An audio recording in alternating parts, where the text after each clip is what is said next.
It is simply terrible. To continue the video title, welcome back everyone to another challenge guide video. The main topic today will be extreme speed. Sprint half a mile in a single game with extreme conditioning. A challenge that may appear at first glance to be broken in some way, but after giving it another try, I think I finally understand it now. At the end, I'll give an update on slightly faster as well, because it fits within the theme of this broken challenge video. I learned a bit more about it, but most of the discussion on that challenge will stay in the red perk challenges video we did. And I didn't say anything that I want to correct or change, I just have a bit more information now to add on.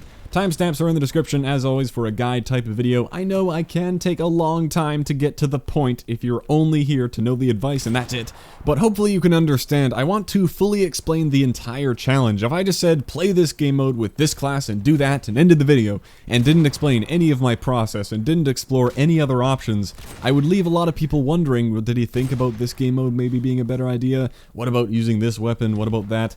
So yeah, the videos are often long, and I am painfully aware that I may take more time than I need to get a point across. Like right now, me taking the time to explain this is a delay in itself, so maybe we should just move on. Alright, well first up, the extreme speed challenge for extreme conditioning is not completely broken, despite what some people clearly think, and I also thought it might be broken a while ago. That thought was reinforced by comments like this one from other determined challenge hunters who are struggling with this challenge. Thank you for the input, Ben. I'm not quite sure from your comment if you were able to make progress and are just hoping for an easier way, or if it wasn't working for you at all, so you just moved on to other things. But for me, the first time I tried it, I put on the perk, I ran around with an SMG for an entire Domination game, playing the game kinda normally, but just making sure I was always running, never sitting down. And I got nothing for the challenge, never got it, so I kinda gave up on that one for a while and did other things, but now I finally buckled down and really tried to get it done, and obviously it worked. This is not Photoshop you're seeing, so I do believe it works properly. It's just a terrible challenge. I think I've learned quite a bit about it and how it works, even though you can see I only have 4 completed out of 52. My god, why did they do that? That's not because I have no idea how to do it though, it isn't even that hard. It's just because this challenge is a real bitch and a half in terms of time it takes, and if I sat here completing this for the remainder of the winter break, I would not have time to make this or any of the videos I planned on making. Alright, now what makes this challenge a bitch and a half? You probably already know you have to sprint half a mile in one goddamn game. First, you'll want a class, and obviously you want to prioritize speed, so you want a shotgun or SMG. They are tied for top speed. Mini side lesson, your sprint speed is determined by your primary weapon, by the way, meaning what you spawn in with. If you have an LMG class and you swap to your pistol, you aren't going to run any faster, you run at LMG speed. This is not Counter-Strike, you don't need to run with a knife or pistol or anything like that, it will do nothing. Pistols are equally fast as a shotgun or SMG in COD 4 by the way, but that only really matters in something like gun game I guess, when you spawn in with a pistol. I guess that speed logic kinda makes sense, like in the case of the LMG class, it is on your back still when you switch weapons, so you're lugging it around, but that logic falls apart when you look at overkill classes. A class like this will run at SMG speed, while a class like this will run at LMG speed. Same thing if you have an SMG class and you pick up an LMG off the ground, you will not slow down, you'll keep running quickly. So yeah, keep that in mind when designing overkill classes, I guess. If you want a shotgun secondary, consider making it a shotgun primary instead, and switch to your other weapon when you spawn in. Although maybe the extra speed isn't worth the effort every time you respawn. Anyway, here's the class we actually care about. Any fast weapon. I will mention on PC COD 4, the P90 and M21 had double the sprint range, but that was removed from console versions, and I tested it out in MWR. Turns out they decided to leave that little thing out of the game as well, so no need to gravitate towards the P90. Use any SMG or shotgun. I added UAV jammer too, because I like to run in peace for this challenge. I don't want anyone tracking me down, although depending on game mode, you might not want UAV jammer. We'll get right to that then. So game mode, the first thing I thought was okay, we want a long game mode, and the longest one I can think of is Sabotage. Sabotage is notoriously long if you're familiar with it, a 20-minute game timer, and anytime the bomb is planted, that timer is paused until the bomb is defused. So potentially a really long game. A Sabotage game could technically go on for hours if you kept planting and defusing last second, but that'll rarely happen. More likely scenario, obviously the bomb blows up, and the game will be cut short rather suddenly, which can ruin your attempt at the challenge. And Sabotage is such an underpopulated playlist that it isn't always easy to find a game. I could always find one, but I mean that, I could usually only find one. If I left and came back, it was always the same lobby, and I don't know if the Xbox servers might be even worse off than PS4. There's a reason Sabotage was eventually cut from the game after Modern Warfare 3. Took them a while. Well, what else then? You might also think of Domination as being a long game. There is no game timer at all. It depends only on the score to end the game, and the average Dom game is about 10 minutes if one team holds 2 flags most of the time, and you end up with a score like 200 to 120. That's what I would describe as average. A Domination game cannot go on forever, by the way. If somehow neither team captures their home flag and the score never goes up, there's actually a 90-second timer which will end the game with a draw, and that can happen on shipment sometimes. The more you know. Alright, third and final game mode I'll mention will be Headquarters. The timer is 15 minutes, but the game usually ends because of score. Even if it does though, and even if one team completely dominates, you are pretty much guaranteed a good chunk of time, like 7 minutes or so. Alright, the first thing I tried was Sabotage to get this challenge to work, because it's hard to visualize half a mile in a COD game. I didn't know how much time I would need. I wasn't aiming for a particular map, but I got Pipeline, which is incidentally the best map possible for going for a jog. There's that huge empty area out the back, so I ran over there and started doing big rectangular loops. Obviously some time was spent walking to recharge the sprint, but my goal was just to be sprinting whenever I could. From when I spawned in to when the game ended was only about 4 minutes and 45 seconds when we ended up winning the game. Nothing I could do about that, not like I was really helping. That's great though, because I need Sabotage wins anyway. To my surprise, however, that game counted towards the Extreme Speed Challenge. I thought it would take more than that. Now the mystery began. Why did my Domination test fail all that time ago if I got it done in 5 minutes just now? Well, I kept going with Sabotage. The cool thing was, now that I had 1 out of 2 in the challenge, the next time I earn it, it should pop up on the screen to let me know exactly when I completed it. The next game turned out kinda short, only around 3 minutes, and that didn't count, fair enough. But then, on Overgrown, I ran for 9 goddamn minutes, and nothing popped up. I didn't get the challenge. I can show you 9 minutes of running footage if you want, and it just never happened, when supposedly this can be done in under 5 minutes. I just proved that.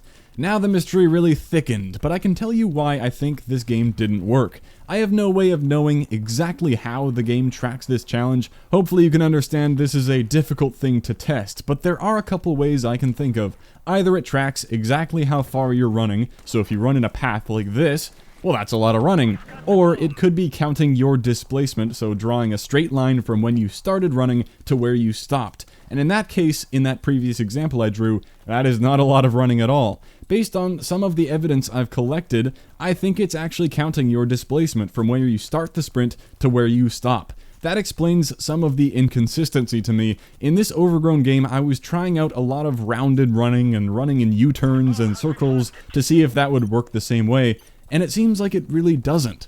So I recommend running in straight lines, either back and forth or in a rectangle like I did on Pipeline. Just keep in mind, that is not a proven fact. I have some more evidence coming up to support that theory, but it is a theory. Maybe you can tell I value supporting claims with evidence, and I would never want to be spouting bullshit labeling my opinion as a fact, so I recommend running in a straight line, but that is based on a theory.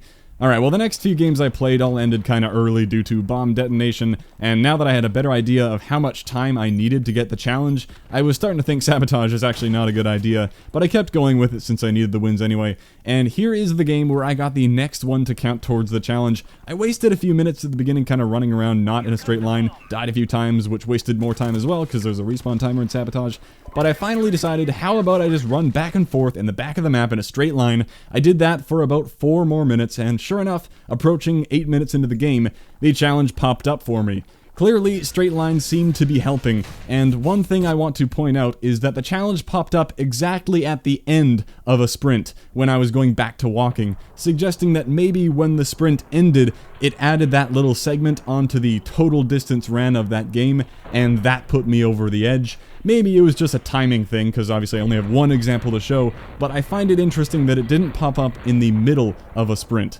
That's something that I think also points to it measuring displacement and not true distance. Thanks to that challenge popping up, I can actually go play the rest of the game after that. I wish the challenge always popped up so I could know to stop running, but unfortunately without that, you just have to keep running for the entire game to make sure you actually get it and don't waste any time. Well, after a few more Sabotage failures, even when I tried to get involved to keep the game going a bit longer, I decided I should be trying other game modes. So I went back to Dom. It was on Downpour, a pretty good map for this, and I just ran back and forth the whole time. The half ended and we switched sides, so I continued doing the same thing on the other side of the map.